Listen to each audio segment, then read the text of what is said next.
Hello, everybody. Dr. Wandler coming at you from Wandler Chiropractic Clinic in St. Albert. It is Thursday, April 16th.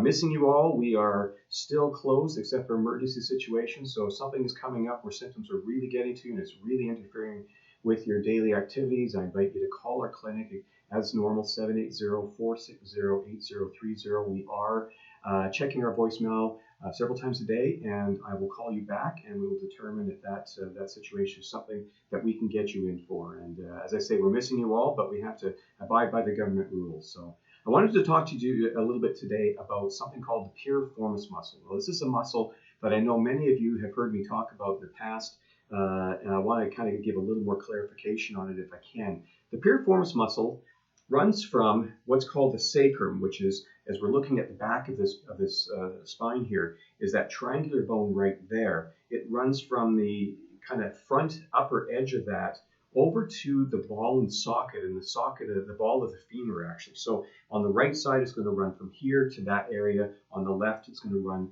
from that same sacral area to the left femur, obviously. Okay, now it's not a very big muscle or very important muscle. It's only about the width of a couple of fingers, and it's kind of a flat muscle as well. Its primary purpose is, if you're looking at the hip, it's going to be turning that hip. It's called an external rotator for that hip, along with another bunch of muscles that are in that area. But what makes it an important muscle is its relationship to what's called the sciatic nerve. The sciatic nerve is a large nerve, in fact, the largest nerve in the body, that originates in the lumbar spine from L2 to L5. And as it runs down into the leg area, it runs through this pelvic area and very, very close to that piriformis muscle, and sometimes, and even in some of us, even runs right through that muscle. So you can imagine that if that muscle gets tight, it can start to press on that nerve and start to cause all kinds of issues. That area itself can become very, very sore. It can start to cause pain down the leg, sometimes numbness, sometimes tingling, sometimes even weakness. And so it can be a very important situation. I see in my clinic, probably about 10% of my patients will often show me symptoms of what's called piriformis syndrome, which is where this muscle is involved and reacting on the sciatic nerve. How does it happen? I call it the 0-60, 60 to 0 muscle. Sometimes if patients are very sedentary in their lifestyle with their work or whatever, and all of a sudden they become weekend warriors with a lot of yard work or a lot of running or whatever it may be, that can cause that muscle to tighten up and clench off that sciatic nerve. Or if they're very active and all of a sudden their life leads to a situation where they suddenly become sedentary for whatever reason, that can also cause that muscle to tighten up and cause those symptoms.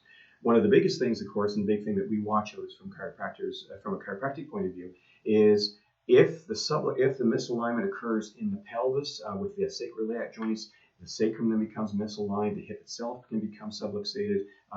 Those are the types of things then that can also stretch the muscle and cause those types of symptoms. Okay, so you want to check with your chiropractor, of course, and see that alignment is looked after and that you're functioning well that way. But sometimes the muscle itself needs a little bit of stretching to kind of help the whole scenario. So I want to just go over a couple of stretches here very quickly that I find very, very helpful for patients. I'm just going to put my buddy down here. As I lay down on the table, we're going to look at this as if I have my right side, and I know it's coming out funny on the recording here, but this is actually my right piriformis that's affected. That's what we're going to pretend here. So you're going to lie on your back.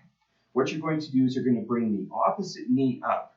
You're going to then bring the affected leg over so that that ankle is crossing over that knee, and then with your hands grasp under the knee and pull it towards you. And you should have a great stretch in that piriformis glute area. Now this is going to stretch all the glute muscles in that area. It's going to stretch, though, very specifically that piriformis muscle, especially what's kind of called the middle or the belly of that muscle.